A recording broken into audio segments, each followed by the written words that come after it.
রাসূলুল্লাহ সাল্লাল্লাহু আলাইহি ওয়াসাল্লাম ইরশাদ ফরমাচ্ছেন, যেই ব্যক্তি জুমার দিন তার মা অথবা বাবা অথবা উভয়জন ইন্তেকালের পরে কবর জিয়ারত করবে, সূরা ইয়াসিন তেলাওয়াত করবে, সূরা ইখলাস তেলাওয়াত করবে, অন্যান্য সূরা তেলাওয়াত করবে, আর আল্লাহর কাছে তেলাওয়াত পড়ে জিয়ারত করার পরে আল্লাহর কাছে ফরিয়াদ করবে, রব্বিগফিরলি ওয়ালিওয়ালিদাইয়া ওয়ালিল মুমিনিনা ইয়াওমা ইয়াকুমুল হিসাব।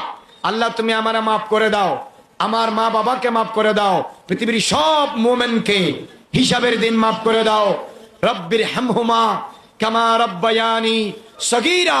আল্লাহ ছোটকালে, অবুজকালে, অফারক কালে আমার মা বাবা আমারে যেভাবে রফতা রফতা দরজান দরজান ধীরে ধীরে আস্তা আস্তা ডে বাই ডে আমারে বড় করেছে, দয়া করেছে, আল্লাহ আজকে আমার মা বাবা দুইজন অথবা একজন তোমার রহমতের চাদরের হাতে তুলে দিয়েছি, আমার মা বাবাকে তুমি রহমত দিয়া সেভাবে দয়া করো।